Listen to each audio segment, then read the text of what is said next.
Baik, sekarang sudah tepat jam 3, jam 15 waktu Indonesia Barat. Kita mulai peziarahan kita ini. Para ibu, bapak, para romo, suster, bruder, teman-teman muda, dan anak-anak yang terkasih dalam Kristus, selamat malam, dan semoga semuanya selalu terberkati. Salam jumpa dengan saya, Romo Agus Widodo, yang akan mendampingi, menemani, menjadi host di dalam ziarah virtual kita kali ini. Hari ini, sebagaimana kita agendakan, kita akan memulai ziarah virtual di 7 gereja di kota Roma, di mana gereja-gereja itu didedikasikan kepada Bunda Maria. Dan untuk putaran yang pertama ini, kita akan bersama-sama berziarah ke Basilika Santa Maria Maggiore. Bersama dengan Bunda Maria, kita akan bersama-sama berdoa, mohon kepada Tuhan, agar seluruh dunia, khususnya bangsa kita Indonesia, segera dibebaskan dari pandemi COVID-19. Dan dalam ziarah putaran yang pertama ini, saya ditemani oleh Romo Carolus Borromeus Mulyatno. Beliau berkarya mengelola sekolah eksperimental Mangunan.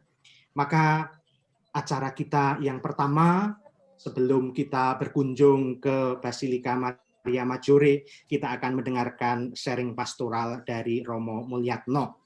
Baru selanjutnya kita akan dipandu oleh narator ziarah kita, Mbak Agustina Majini dari Roma, dipandu untuk berkunjung, untuk berziarah ke Basilika Santa Maria Maggiore. Setelah itu akan kita lanjutkan dengan sesi tanya-jawab. Maka seperti yang tadi sudah saya katakan, para romo, ibu bapak, saudara-saudariku yang terkasih, nanti silahkan yang ingin mengajukan pertanyaan, silahkan langsung menuliskannya pada live chat di YouTube. Dan terakhir, setelah sesi tanya-jawab, nanti kita akan menutup ziarah kita dengan berdoa. Ada doa yang dipimpin oleh Romo Mulyatno, ada doa pribadi yang seperti tadi sudah saya katakan untuk disiapkan, dan juga kita bersama-sama mendoakan doa yang dibuat oleh Paus Fransiskus dengan intensi pokok agar kita segera dibebaskan dari pandemi COVID-19 ini. Dan dalam ziarah ini kita meskipun berada di bulan Rosario, kita memang tidak membuat doa Rosario di dalam ziarah ini. Sebagian besar dari kita sudah ada yang berdoa Rosario sendiri atau bersama keluarga, ada juga yang mengikuti Rosario misioner pada pukul 18 WIB tadi. Yang belum, silahkan mengupayakan dan mengatur waktu sendiri untuk berdoa Rosario. Para ibu, bapak, para romo, suster, bruder, dan teman-teman muda, anak-anak yang terkasih, para peserta ziarah virtual yang terberkati, mari kita awali ziarah kita ini dengan berdoa. Kita mohon kepada Tuhan agar proses peziarahan kita ini berjalan dengan baik dan lancar, semakin mendekatkan diri kita kepada Tuhan, dan juga membawa berkah bagi kita semua. Kita siapkan hati kita untuk berdoa. Dalam nama Bapa dan Putera dan Roh Kudus. Amin. Allah Bapa yang Maha Pengasih dan Penyayang, kami bersyukur karena pada saat ini Kau beri kesempatan untuk berziarah, untuk mengarahkan hidup kami kepadamu bersama dan dengan pengantaraan Bunda Maria. Meskipun karena situasi pandemi COVID-19, ziarah hanya bisa kami lakukan secara virtual. Namun tentunya tetap memiliki makna yang begitu besar bagi kami. Kami mohon hadirlah di tengah-tengah kami ya Tuhan, dan berkatilah peziarahan kami ini sehingga dapat berjalan dengan baik dan lancar. Dengan pengantaraan Kristus Tuhan kami. Amin. Amin. Dalam nama Bapa dan Putera dan Roh Kudus. Amin. Baik, kini telah hadir bersama dengan kita, menemani saya di dalam peziarahan kita untuk putaran yang pertama ini. Beliau adalah Romo Carolus Borromeus Mulyatno. Dan beliau ada bersama dengan kita, Romo Mulyatno. Selamat sore. Selamat malam Romo, di Indonesia sudah iya, malam. Indonesia sudah malam. Apa kabar? Bagaimana suasana di Jogja? Baik-baik Romo, saya sudah sedikit mulai normal, jalan-jalan sudah ramai meskipun ada banyak yang sekarang ini gelisah karena sanak saudarinya terpapar COVID-19.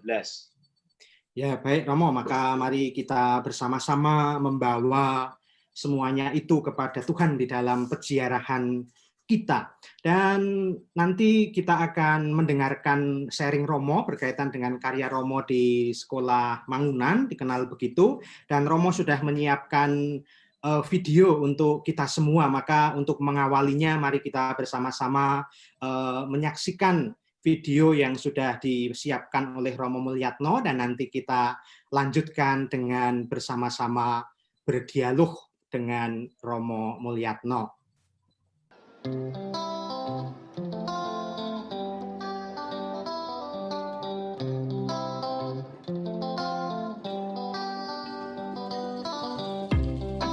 Sekolah Eksperimental Mangunan dirintis oleh Romo Mangun sejak 1994, melanjutkan SD Canisius Mangunan yang tutup pada tahun itu karena kekurangan murid.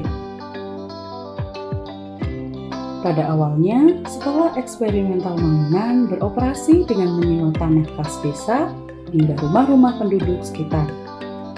Seiring berjalannya waktu, tanah dan rumah-rumah penduduk yang disewa itu akan difungsikan sebagai rumah tempat tinggal, sehingga memaksa Yayasan Dinamika Edukasi Dasar untuk membangun kompleks sekolah eksperimental Mangunan secara sederhana di Cukuwatu. Sampai saat ini, pembangunan kompleks sekolah eksperimental Mangunan masih terus berlanjut dengan memanfaatkan berbagai bahan yang tersedia. Di tengah situasi pandemi seperti ini, sekolah ini masih terus berfokus pada pendampingan anak-anak agar bisa belajar dengan gembira dalam suasana kerjasama dan kekeluargaan yang kuat. Untuk itu, para guru perlu belajar terus-menerus guna menemukan cara-cara yang tepat sehingga anak suka belajar.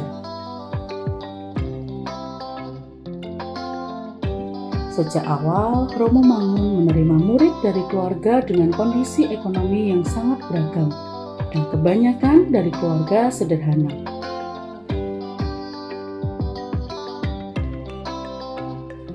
Saat ini, jumlah murid TK Eksperimental Mangunan ada 69 anak, jumlah murid SD 301 anak, dan jumlah murid SMP 152 anak. Dalam situasi pandemi ini, para orang tua murid yang berprofesi sebagai pedagang kecil, pegawai pabrik, satpam, tukang bangunan, pemulung, dan pekerja-pekerja serabutan mengalami guncangan ekonomi yang kuat. Akibatnya, kurang dari 40% orang tua yang mampu membayar SPP. Kami percaya dengan dukungan doa banyak umat, sumbangan para donatur, dan orang tua asuh membantu keberlanjutan sekolah ini.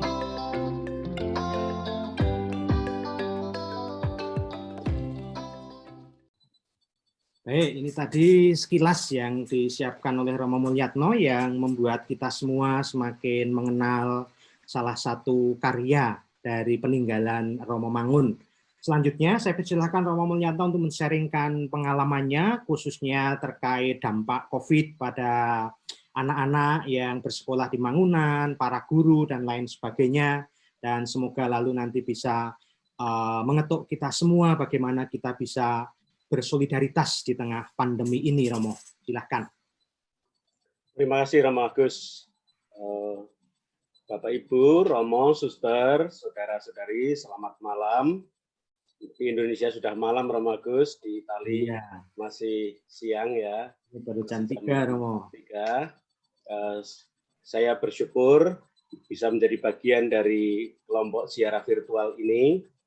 Saya tadi sudah diperkenalkan sebagai Ketua Yayasan Dinamika Edukasi Dasar karya pendidikan Keuskupan Agung Semarang warisan Romo Y.B. Mangunwijaya.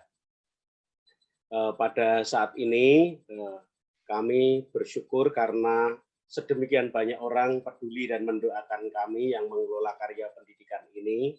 Romo Mangun terinspirasi Romo Van Lith bahwa pendidikan itu merupakan jalan untuk memperkenalkan kasih persaudaraan sebagai nilai Injil, nilai Kristiani kita. Karena di Indonesia kita hidup dalam keragaman, maka sekolah atau pendidikan, terutama pendidikan dasar, itu menjadi jalan untuk mempertemukan anak-anak dari latar belakang sosial, ekonomi, agama yang berbeda menjadi satu keluarga sebagai saudara anak-anak bangsa ini. Maka atas dasar pemikiran itulah Gereja Keuskupan Agung Semarang melanjutkan perjuangan Romo Mangunwijaya. Lalu Romo Mangunwijaya berpesan dengan jelas bahwa gereja bisa melayani siapapun, tapi gereja harus terus-menerus memberi perhatian kepada orang atau umat yang sederhana, orang-orang kecil lintas iman, tidak hanya umat Katolik. Oleh karena itu, melalui pendidikan ini, Romo Mangun mewariskan perhatian dan karya solidaritas bagi orang-orang dari kalangan sederhana dan juga menerima dari kalangan manapun untuk hidup berbagi, untuk bersolidaritas. Sehingga dengan demikian, orang tua murid kami pun juga solider satu sama lain dan saling berbagi. Dan di tengah pandemi ini, kami mengadakan pembelajaran seperti sekolah-sekolah yang lain dengan model daring, tetapi terutama menyapa anak-anak setiap hari melalui YouTube, melalui WA, melalui apapun supaya ikatan kekeluargaan itu terus terjaga dan terutama meneguhkan anak-anak yang semula bisa berjumpa dengan teman-temannya, akhir-akhir ini tidak bisa berjumpa dengan teman-temannya. Kerinduan itu difasilitasi oleh para guru untuk mendampingi mereka melalui pembelajaran daring. Kemudian banyak keluarga, anak-anak yang terguncang ekonominya, sehingga kadang-kadang mengalami kesulitan juga untuk pembelajaran daring. Beberapa guru mengunjungi keluarga mereka dan sekolah juga memberikan sedikit subsidi untuk membeli pulsa kepada anak-anak yang dari keluarga sederhana dan kurang mampu itu. Oleh karena itu, ada kesempatan ziarah virtual ini, kami bersyukur karena dengan demikian diingatkan kembali bahwa dukungan banyak umat untuk pengembangan karya gereja, karena kita bagian dari gereja, sungguh amat penting.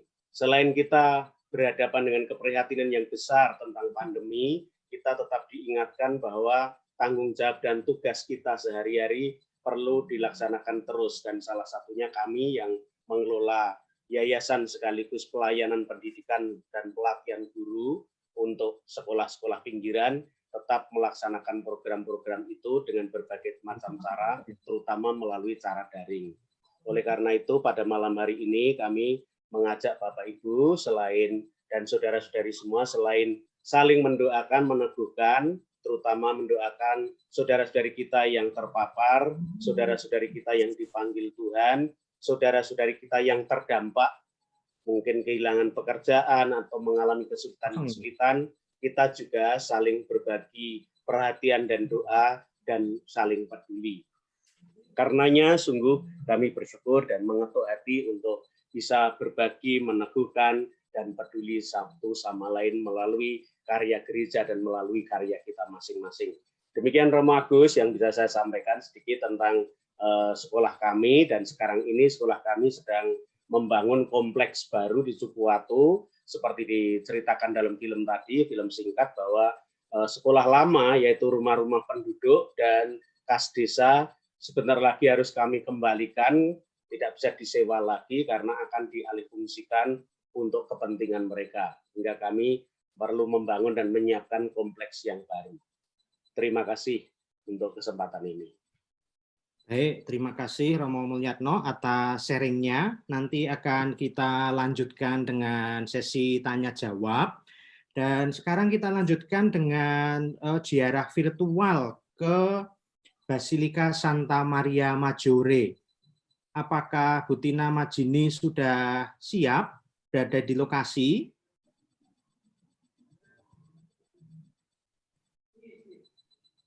Kita tunggu karena berada di sekitar Basilika, mungkin jaringan internet juga kurang begitu bagus.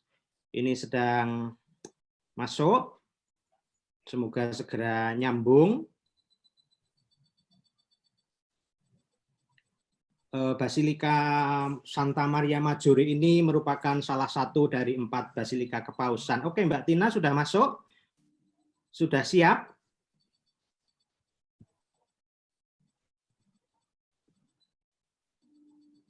Masih mute, coba di suaranya siapa? Oh, Davide, Mas, suaranya masih belum ada dari Davide. Suara dari Davide. Halo. Iya. Halo, Bu Tina. Ya, sudah. Bentar ya. Oke. Ya, suara agak pecah-pecah. Ya, betul. Karena satu handphone saya itu tiba-tiba di kick out dari Zoom, tidak tahu kenapa. Jadi ada banyak masalah yang tiba-tiba muncul di last minute. Baiklah, bagaimanapun juga kita sekarang sudah di depan Basilika Santa Maria Maggiore. Ini merupakan basilika yang tertua di kota Roma sebagai basilika yang dipersembahkan kepada Bunda Maria. Untuk menyingkat waktu, marilah kita langsung berjalan mendekati Basilika Santa Maria Maggiore. Mbak Tina sudah mau masuk ya? Ya. Oke, baik. Sudah. Mari.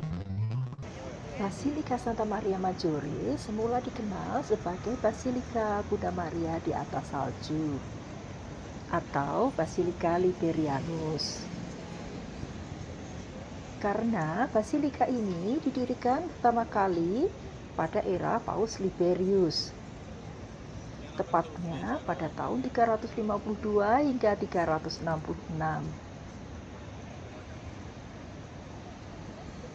Menurut kisahnya, ada pasutri dari keturunan bangsawan Romawi yang sangat kaya raya. Mereka sudah lama menikah dan tidak dikaruniai anak. Oleh karena itu, mereka memutuskan untuk mewariskan harta yang mereka miliki kepada gereja. Mereka berniat membangun suatu tempat ibadah yang dipersembahkan kepada Bunda Maria. Giovanni nama bangsawan itu. Suatu malam ia bermimpi bertemu Bunda Maria. Di dalam mimpinya, Bunda Maria berpesan akan menunjukkan tempat ibadah yang akan dibangun di atas sebuah bukit yang dipenuhi dengan salju. Niat dan mimpi Giovanni tersebut disampaikan kepada Paus Liberius. Ternyata Paus Liberius juga mendapatkan mimpi dan pesan yang sama dari Bunda Maria. Di suatu musim panas, tepatnya tanggal 5 Agustus tahun 358, di atas bukit Esquilino di mana saya berdiri saat ini, turun hujan salju lebat. Tentu saja suatu keanehan bahwa di musim panas bisa turun hujan salju. Jangankan di musim panas, di musim dingin saja kota Roma terkenal hampir jarang sekali turun salju. Nah, mukjizat pertama inilah yang kemudian dijadikan sebagai tanda yang diberikan Bunda Maria kepada Giovanni dan Paus Liberius untuk dibangunnya gereja di tempat ini. Nama Basilika Santa Maria Maggiore diubah pada saat Paus Sixtus III.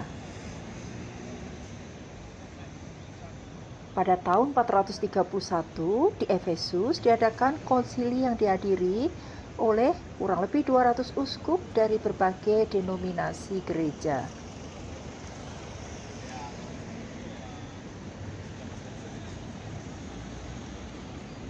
Konsili di Efesus ini menghasilkan kesepakatan bahwa Bunda Maria itu adalah Bunda Tuhan dan Bunda Gereja.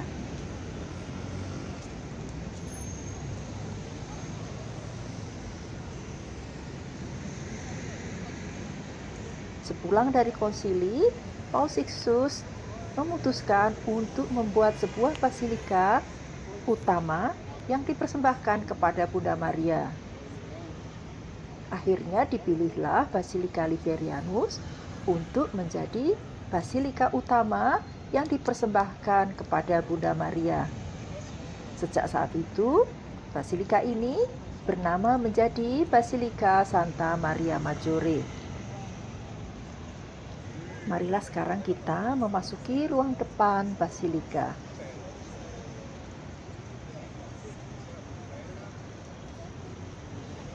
Pembangunan basilika ini meskipun diawali dari abad keempat, namun baru selesai di sekitar abad ke-18, tepatnya pada tahun 1743.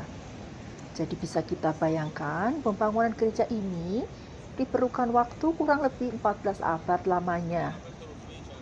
Meskipun begitu, penambahan, perbaikan, perubahan di sana-sini masih terus berlangsung hingga abad ke-19. Oleh karena itu, nanti bila kita memasuki Basilika Santa Maria Maggiore, setiap kaki kita melangkah menyiratkan kisah-kisah yang berhubungan dengan sejarah awal gereja hingga saat ini.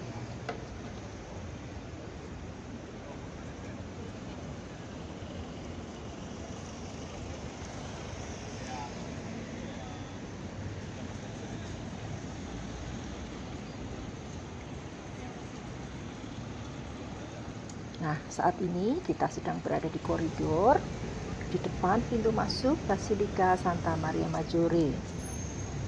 Di koridor ini terdapat banyak pintu. Pintu yang dibuka hanya pintu masuk, dan yang paling penting adalah pintu suci. Pintu suci atau Porta Santa ini biasanya dibuka pada 25 tahun sekali, tepatnya pada tahun Jubileum.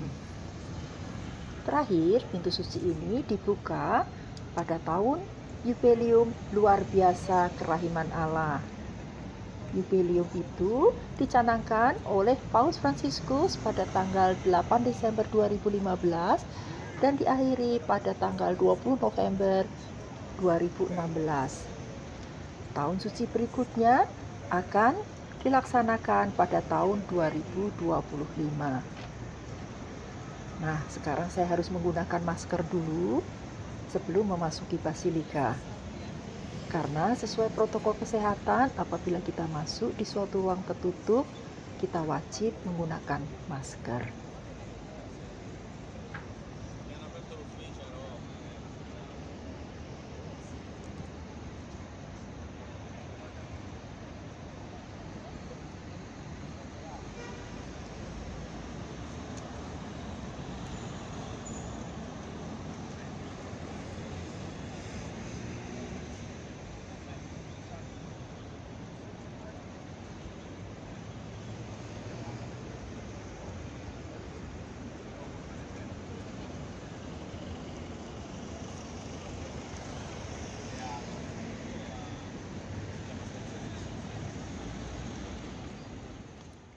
Saat ini kita sudah berada di dalam basilika.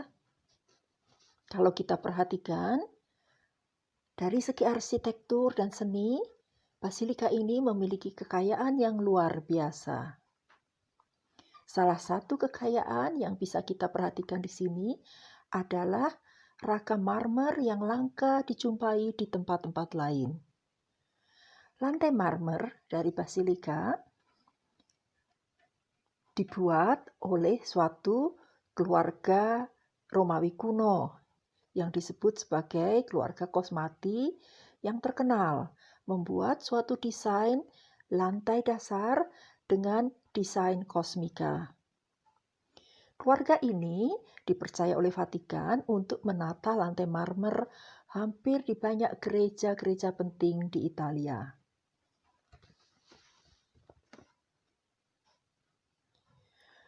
Di bagian atas atap memiliki ciri khas navale istilahnya. Itu merupakan ciri khas arsitektur seni kemegahan di era abad 13. Kita perhatikan di atas dinding, kanan dan kiri, dipenuhi lukisan yang menceritakan kisah hidup Bunda Maria. Lukisan-lukisan itu mengisahkan saat Bunda Maria masih tinggal dengan orang tuanya, saat mendapat kabar gembira, mengunjungi Elizabeth saudaranya, melahirkan Yesus di Bethlehem, dan seterusnya hingga wafat dan diangkat ke surga.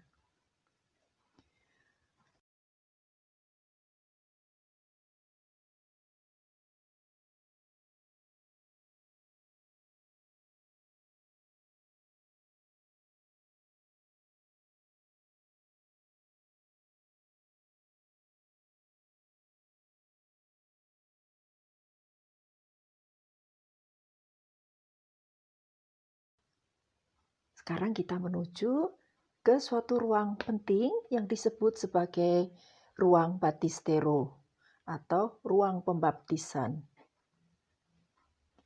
Ruang pembaptisan ini baru dibangun pada tahun 1825.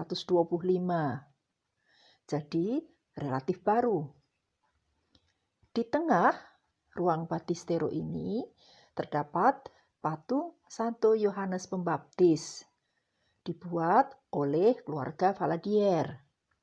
Keluarga Valadier ini terkenal sebagai seniman hias perak, tembaga, dan emas.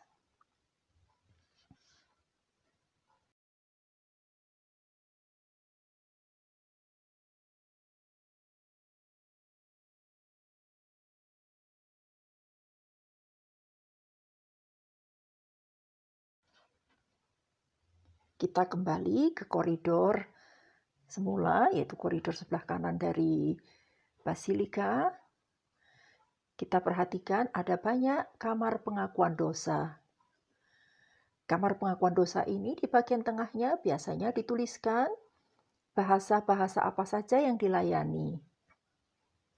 Kalau saya perhatikan, ada banyak bahasa selain Italia, ada Spanyol, Inggris, Polandia, dan lain sebagainya, tetapi belum ada pelayanan untuk bahasa Indonesia. Siapa tahu suatu saat kita juga bisa melihat pelayanan bahasa Indonesia di Basilika ini. Di koridor ini, kita akan melihat dua kapel penting. Yang pertama yaitu kapel Crucifixo. Di dalamnya terdapat sebuah salib Yesus yang terbuat dari kayu. Ruangannya relatif kecil dibandingkan kapel-kapel lain. Kapel ini biasa digunakan untuk melayani kelompok peziarah kecil yang ingin mempersembahkan misa untuk kelompok mereka. Di samping kapel Crucifixo, kita temukan juga Capella Sistina atau Sistine Chapel. Sistine Chapel tidak hanya ada di Basilika Santo Petrus, tetapi juga ada di Basilika Santa Maria Maggiore.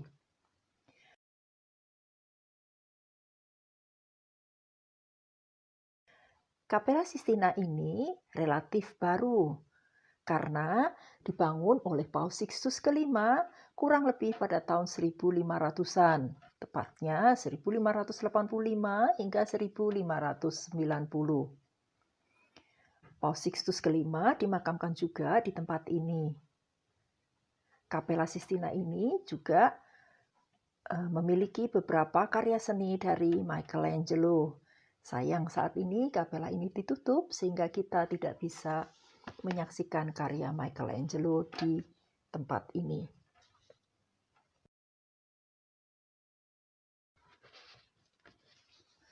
Nah, kita lihat sekarang di belakang altar terdapat lukisan Bunda Maria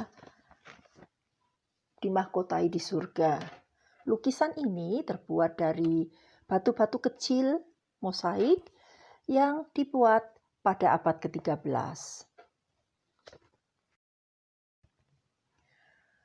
Saat ini kita berada di depan altar utama. Bisa kita lihat secara jelas pilar-pilar marmer dan di atasnya terdapat kanopi yang berhiaskan dari tembaga juga. Keunikan dari altar utama ini, di bawahnya terdapat suatu kapel yang disebut sebagai kapel pengakuan. Kapel pengakuan ini ditambahkan oleh Paus Leone ke-13 pada abad ke-18. Di kapel pengakuan ini diletakkan ada sebuah tabernakel di mana disimpan relikwi palungan Yesus. Selain itu, di depan tabernakel terdapat Paus Pius ke-9. Menurut kisahnya, Paus Pius ke-9 pada abad ke-7 berhasil menyelamatkan palungan Yesus dari penghancuran kelompok barbar. Palungan Yesus itu dari Tanah Suci dibawa ke Roma dan disimpan di tempat ini. Ruangan kapel di bawah altar ini juga dibuat oleh seorang arsitektur Roma terkenal yang bernama Virginio Vespignani. Menurut berita terakhir, pada tanggal 30 November 2019, tahun lalu, Paus Fransiskus mengembalikan relikwi palungan asli ini ke Bethlehem setelah beliau bertemu dengan Presiden Palestina Mahmud Abbas. Jadi, saat ini relikwi palungan yang asli sudah disimpan di Gereja Santa Caterina yang letaknya berdekatan dengan Gereja Nativity di Bethlehem.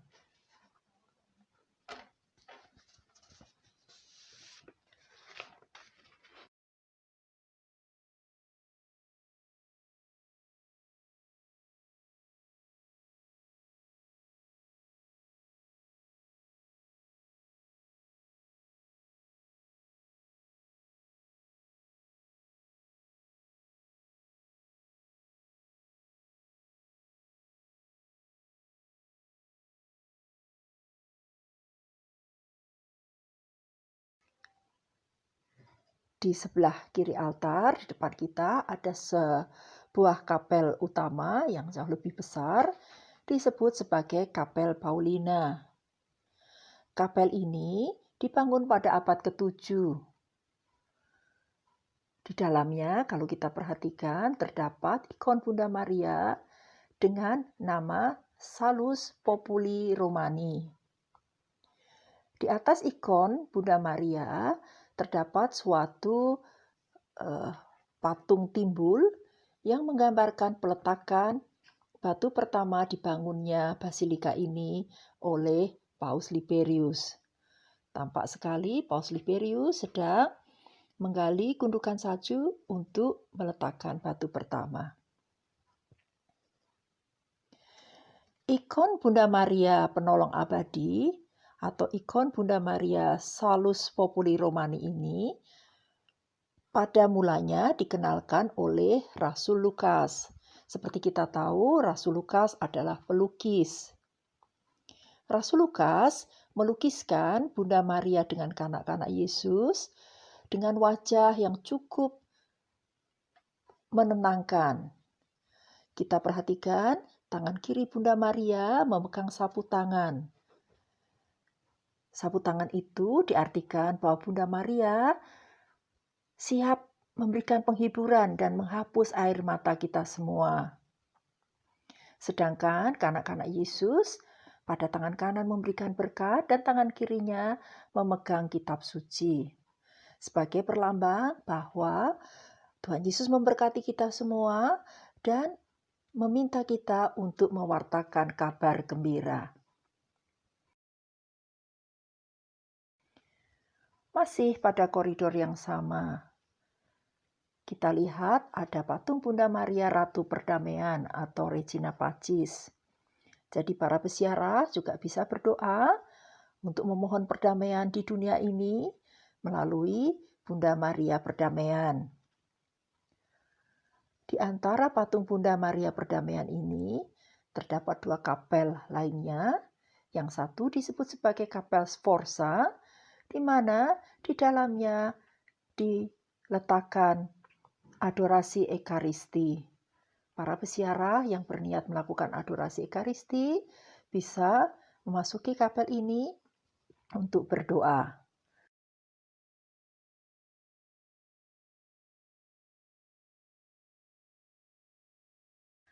Selain itu, masih ada 1 kapel lain lagi yang cukup besar, disebut sebagai kapel Cesi. Biasanya digunakan untuk para peziarah dengan kelompok yang sedikit lebih besar untuk melakukan misa kelompok. Nah, berakhirlah kunjungan kita di Basilika Santa Maria Maggiore ini. Jangan lewatkan episode berikutnya, di mana saya akan mengisahkan penampakan Bunda Maria kepada seorang bankir Yahudi yang terjadi di Basilika San Andrea delle Frate.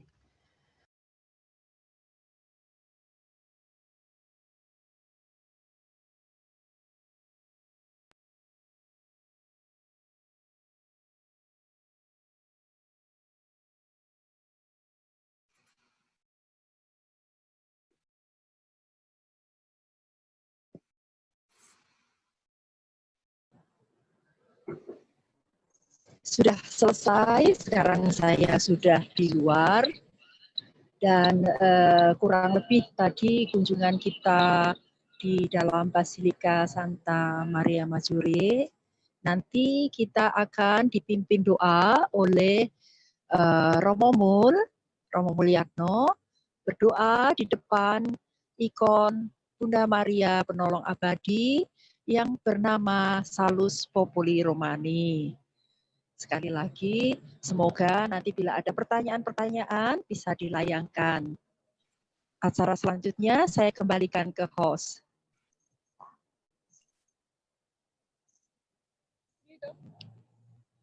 Terima kasih Mbak Tina yang sudah membawa kami semua, memandu kami semua, meskipun hanya secara virtual untuk berkunjung, berziarah ke Basilika Santa Maria Maggiore, salah satu dari 4 basilika paus yang ada di kota Roma ini. Nah, sekarang setelah kita tadi mendengarkan sharing Romo Mulyatno berkaitan dengan karya pastoral beliau di Sekolah Eksperimental Mangunan, kemudian juga kita bersama-sama melihat, mengenal dari dekat, meskipun secara virtual, Basilika Santa Maria Maggiore.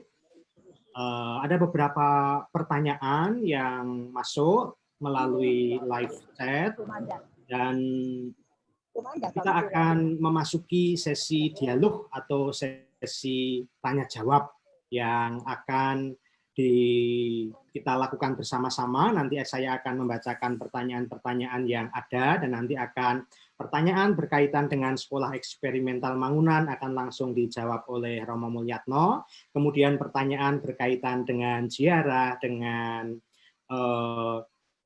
Basilika Santa Maria Maggiore akan dijawab oleh Mbak Tina secara langsung.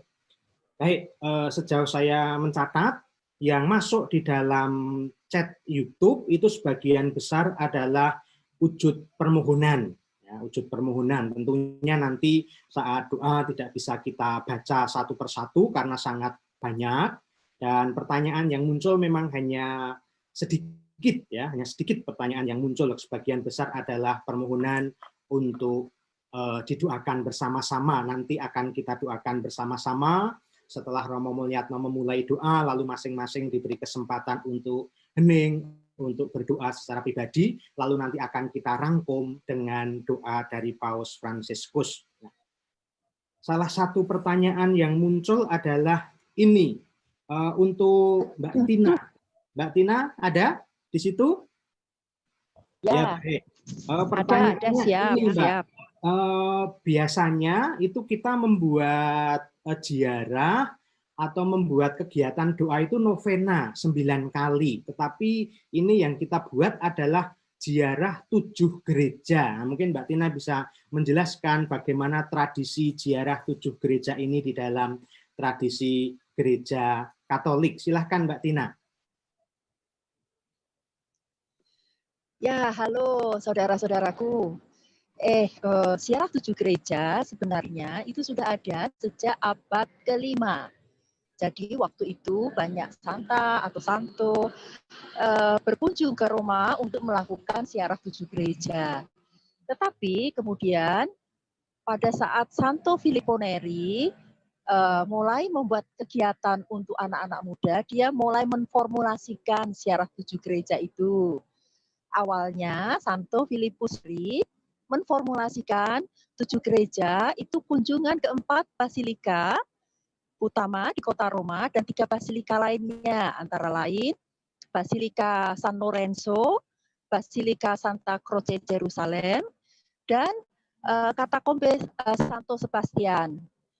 Ada kalanya Katakombe Santo Sebastianus juga diubah, diganti saat ini ke Divino Amore. Jadi asal muasalnya diformulasikan, dipopulerkan oleh Santo Filippo Neri. Saya pribadi mengenal ziarah 7 gereja ini pada saat berkunjung ke makam Santo Filipus Neri. Ternyata suatu ziarah yang cukup menarik sebab bisa mengundang banyak kaum muda untuk sambil berdoa, sambil berkunjung, dan banyak sekali mereka yang akhirnya terpanggil untuk melayani Tuhan dan menjadi imam juga. Kurang lebih begitu, Romo Agus, jawaban saya. Ya, baik. Terima kasih Mbak Tina yang semakin memperkaya kita akan kekayaan kasanah tradisi doa di dalam gereja. Tidak hanya 3 hari berturut-turut seperti novena 3 Salam Maria, tidak hanya novena 9 kali, tetapi ada juga tradisi ziarah 7 gereja seperti yang kita perkenalkan dan kita mulai pada hari ini. Nah, pertanyaan selanjutnya ini ada untuk Romo Mulyatno. Romo, ada yang bertanya demikian, apa yang membedakan sekolah Mangunan dengan sekolah yang lain? Jadi boleh dikatakan apa sih keunggulannya sekolah Mangunan? Bedanya dengan SD, SMP yang lain itu apa? Silahkan Romo di unmute dulu baru mulai menjawab Romo. Terima kasih pertanyaannya. Sekolah Mangunan itu sekolah formal, namun Romo Mangun mendesain iklim suasana pembelajaran. Yang pertama yang khas adalah suasana kekeluargaan. Jadi meskipun ada kelas-kelas, tapi kelas itu dibuat sedemikian lentur sehingga anak-anak merasa nyaman. Karena merasa nyaman itu adalah suasana yang sangat dibutuhkan agar anak senang belajar. Jadi Romo Mangun menginginkan anak-anak itu belajar bukan karena harus dan wajib diwajibkan guru dan orang tua, tapi anak-anak dalam suasana yang lentur, kekeluargaan itu senang belajar. Dengan demikian terbiasa untuk belajar bukan karena diwajibkan untuk belajar karena tuntutan ujian. Itu yang pertama. Yang kedua, yang khas adalah di sekolah Mangunan pada waktu anak masuk atau sebelum masuk itu anak dikenali. Maka guru dan tim dari sekolah itu mengenali yang diistilahkan Romo Mangun, mengenali 7 modal dasar anak. Itulah yang nanti dimekarkan. Jadi pembelajaran-pembelajaran harian itu sarana untuk memekarkan modal atau bakat anak yang masing-masing berbeda. Dengan demikian pembelajaran kelas ada, tetapi yang lebih diutamakan adalah pendampingan pribadi terhadap anak-anak, pendampingan personal. Karena anak-anak sudah dikenali dan orang tua dilibatkan, diajak berdialog tentang apa yang dikenali oleh guru, orang tua diajak memberikan masukan berdasarkan pengenalannya dan pendampingannya disatukan, diintegrasikan antara pendampingan sekolah, guru, dan pendampingan orang tua. Dengan demikian, proses nanti pemberian hasil belajar tidak hanya hasil belajar berdasarkan angka, tetapi berdasarkan catatan-catatan deskriptif tentang perkembangan anak. Pada umumnya, sekolah-sekolah itu memberi catatan kepada orang tua pelanggaran yang dibuat oleh anak selama sekolah di tempat pendidikan formal itu. Di tempat kami, sekolah memberikan catatan kepada orang tua tentang perkembangan atau apresiasi yang layak diberikan kepada anak. Itu yang kami upayakan. Syukur kalau sekolah-sekolah lain yang juga memulai seperti itu, tetapi itulah yang diwariskan oleh Romo Mangun. Pendidikan itu milik anak, demi anak, dan anaklah yang akhirnya yang diutamakan dalam seluruh proses. Demikian Romo, tanggapan saya secara singkat. Baik, Romo, terima kasih. Dan Romo sudah sekaligus juga menjawab beberapa pertanyaan lain, karena pertanyaan bagaimana anak didampingi tadi kekasannya sudah muncul. Nah, kemudian pertanyaan selanjutnya juga muncul untuk Mbak Tina tentang gereja atau Basilika Maria Maggiore. Tadi dilihat ada banyak kapel di sana. Bagaimana kapel itu difungsikan? Mungkin bisa dijelaskan, Mbak Tina.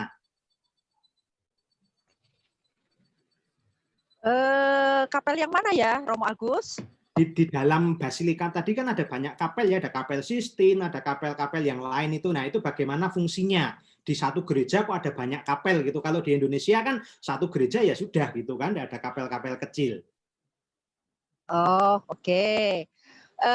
Setahu saya, para romo itu biasanya memiliki kewajiban untuk membuat misa.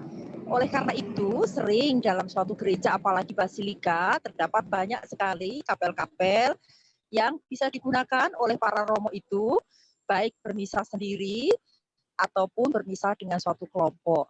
Saya kira itu penjelasan saya, Romo Agus. Ya, baik. Terima kasih Mbak Tina. Saya tambahkan sedikit berdasarkan pengalaman. Biasanya kalau saya membawa rombongan peziarah untuk misa di sana, lalu oleh pengelola akan diminta untuk misa di salah satu kapel yang ada di sana. Itu salah satu fungsinya. Waktu sangat terbatas. Satu pertanyaan terakhir untuk Romo Mulyatno. Pertanyaannya ini, Romo. Sebagai sekolah milik gereja atau milik Keuskupan Agung Semarang, apakah pembiayaannya ditanggung semua oleh keuskupan?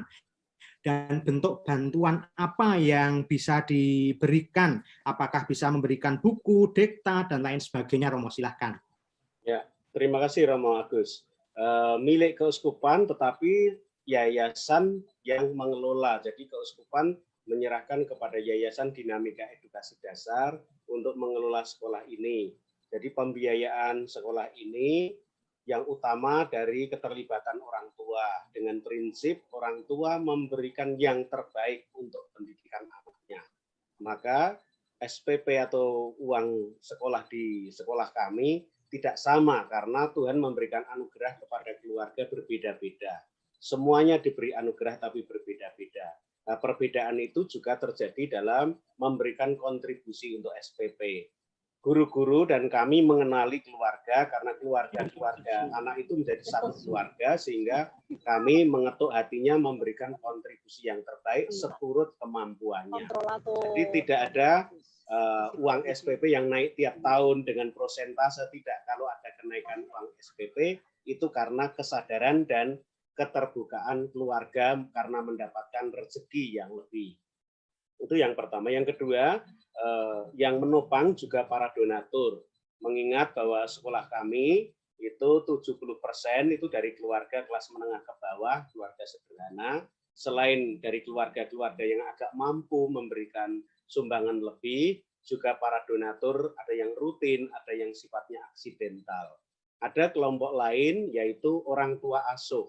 Jadi orang tua asuh itu datang kepada sekolah kami atau mendapatkan informasi dari sekolah kami lalu menopang biaya SPP, tidak semuanya, ada yang mengambil 2 atau 3 anak dan orang tua membayar tetapi donatur menambahkan dari unit cost yang dibutuhkan untuk pembiayaan tiap bulan.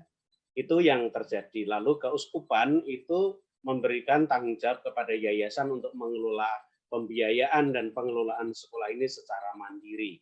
Pada titik tertentu, contoh terakhir, kami membeli tanah dan membangun sekolah ini, kami minta bantuan juga kepada keuskupan dan keuskupan memberikan subsidi selain yayasan perlu mencari dengan para donatur yang peduli kepada pendidikan kami.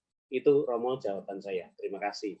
Baik, terima kasih Romo atas keterangan-keterangannya, jawaban-jawabannya. Ada beberapa juga yang bertanya berkaitan dengan nomor rekening. Nanti akan kami informasikan pada akhir dari doa ini. Dan sayang sekali masih ada beberapa pertanyaan, tetapi waktu kita sangat terbatas. Maka sekarang kita akan melanjutkan ke acara selanjutnya. Kita akan berdoa bersama. Ini yang menjadi puncak dari peziarahan kita, berdoa. Kita satukan juga doa-doa yang tadi sudah disiapkan, sudah dituliskan di dalam live chat. Kita bersama-sama akan menyerahkan kepada Tuhan, dan secara khusus melalui program Ziarah 7 Gereja ini, kita mohon kepada Tuhan agar dunia ini, khususnya bangsa kita, bangsa Indonesia, segera dibebaskan dari pandemi COVID-19. Dan kita sekarang akan berdoa. Saya persilahkan kepada Romo Mulyatno untuk memimpin kita berdoa bersama, baru kemudian kita lanjutkan dengan doa secara pribadi. Silahkan Romo. Romo, Ibu, Bapak, Suster, saudara-saudari yang dicintai Tuhan, marilah kita hening sejenak menyiapkan hati untuk berdoa. Kita mohon kepada Tuhan yang penuh kasih dan kita percayakan seluruh suka duka hidup kita ke dalam penyelenggaraan kasih-Nya agar kita dikuatkan dalam perjalanan iman. Dalam nama Bapa dan Putra dan Roh Kudus. Amin. Allah yang penuh kasih, dengan berbagai macam cara Engkau menyapa kami, Engkau mengasihi kami, dan berkehendak menyelamatkan kami. Engkau mengutus Yesus Kristus Putra-Mu ke dunia ini dan menjadikan kami semua sebagai saudara yang disatukan dalam ikatan kasih dan ingin diselamatkan. Putra-Mu mengalahkan segala kuasa jahat, menaklukkan segala makhluk, dan menuntun kami agar terbebas dari kuasa jahat dan segala bencana. Pada saat ini kami sedang hidup dalam suasana pandemi. Semoga kami Kau bebaskan dari bencana ini, segera dapat pulih kembali. Saudara-saudari kami yang terdampak, Kau tolong dengan pertolongan dan dengan berkat-Mu. Kau teguhkan iman mereka, Kau anugerahi kesehatan. Saudara kami yang sedang sakit, semoga Kau jamah dan Kau sembuhkan. Dan semoga saudara-saudari kami yang telah Kau panggil, Kau berikan pengampunan dan anugerah kehidupan kekal. Kami juga memohon berkat-Mu untuk keluarga kami, untuk anak-anak kami, untuk generasi penerus kami. Semoga mereka dapat hidup saling mengasihi, mengembangkan diri mereka dalam suasana gembira dan persaudaraan sejati. Allah yang penuh kasih, Engkau mengutus Putra-Mu dalam keluarga Kudus Nazaret. Semoga keluarga Kudus Nazaret menjiwai semangat kami, melindungi kami dengan doa-doa mereka, dan membantu kami dengan pertolongan mereka. Bapak, Ibu, Romo, saudara-saudari yang terkasih, marilah kita hening sejenak, menyampaikan ujub-ujub pribadi kita masing-masing, untuk keluarga-keluarga yang memohon kerukunan, untuk keluarga yang memohon segala berkat yang dibutuhkan, untuk mereka yang sedang sakit dan segala ujub lain yang dimohon. Marilah kita persembahkan ujub kita masing-masing.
Marilah kita satukan doa kita ini dengan doa yang diajarkan Tuhan Yesus. Bapa kami yang ada di surga, dimuliakanlah namamu, datanglah kerajaanmu, jadilah kehendak-Mu di atas bumi seperti di dalam surga. Berilah kami rezeki pada hari ini, dan ampunilah kesalahan kami, seperti kami pun mengampuni yang bersalah kepada kami, dan janganlah masukkan kami dalam pencobaan, tapi bebaskanlah kami dari yang jahat. Untuk ujub keluarga kita, untuk sanak saudara, dan banyak orang yang mengharapkan doa kita, kita doakan bersama Bunda Maria. Salam Maria, penuh rahmat Tuhan sertamu. Terpujilah engkau di antara wanita, dan terpujilah buah tubuhmu Yesus. Santa Maria, Bunda Allah, doakanlah kami yang berdosa ini sekarang dan waktu kami mati. Amin. Salam Maria, penuh rahmat Tuhan sertamu. Terpujilah engkau di antara wanita, dan terpujilah buah tubuhmu Yesus. Santa Maria, Bunda Allah, doakanlah kami yang berdosa ini sekarang dan waktu kami mati. Amin. Salam Maria, penuh rahmat Tuhan sertamu. Terpujilah engkau di antara wanita, dan terpujilah buah tubuhmu Yesus. Santa Maria, Bunda Allah, doakanlah kami yang berdosa ini sekarang dan waktu kami mati. Amin. Marilah kita berdoa bersama-sama, doa untuk penghapusan dari pandemi ini, segera berakhirnya pandemi, doa dari Bapak Suci Fransiskus. Kita doakan bersama. Allah Bapa yang Maha Kuasa dan Maha Rahim, pandanglah keadaan kami yang menyakitkan ini. Hiburlah kami anak-anak-Mu, dan bukalah hati kami untuk senantiasa berharap, agar kami merasakan kehadiran-Mu sebagai Bapa di antara kami. Amin. Dalam nama Bapa dan Putra dan Roh Kudus. Amin. Baik, terima kasih Romo Mulyatno yang sudah menemani dan menghantar doa-doa kita semua di dalam peziarahan untuk putaran yang pertama ini. Sekarang kita mau menutup peziarahan kita ini.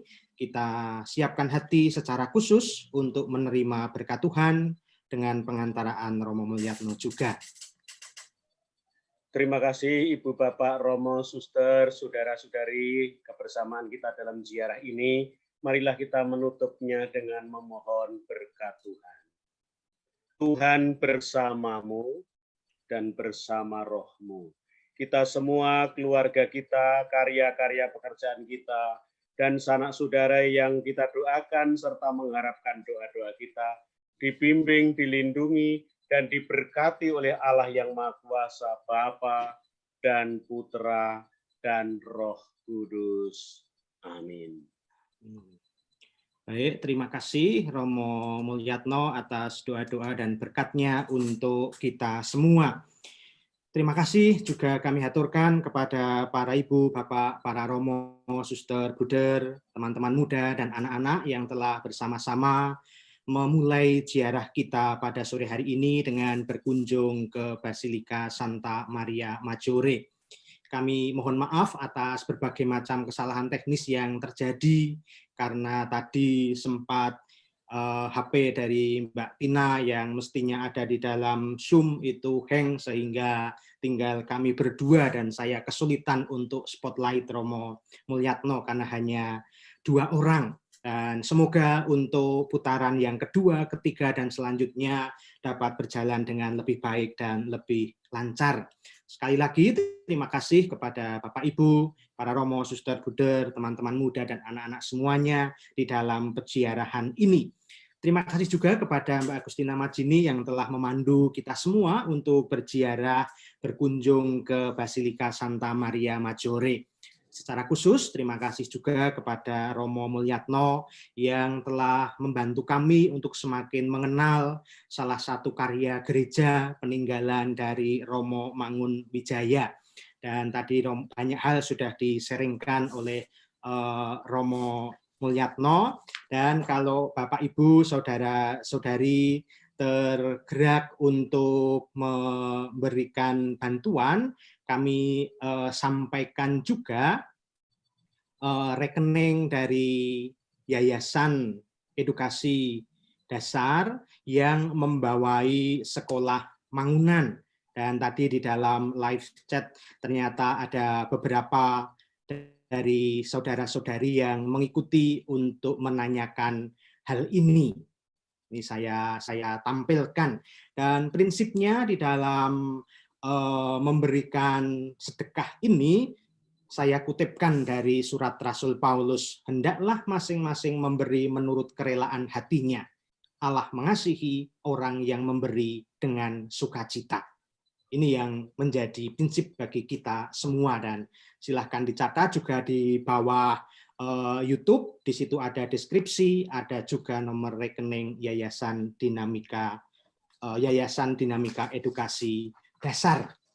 Kemudian saya ingatkan pula untuk putaran ziarah berikutnya, yakni tanggal 8 Oktober pada jam 8 malam atau pukul 20 WIB. Kita bersama-sama akan berkunjung ke Basilika San Andrea delle Frate, yaitu Bunda Maria Miracolosa. Dan kita nanti akan ditemani oleh Pater Johannes Sumardi dari Ordo Salib Suci, dan beliau berkarya untuk pendidikan keterampilan untuk masyarakat yang kurang mampu.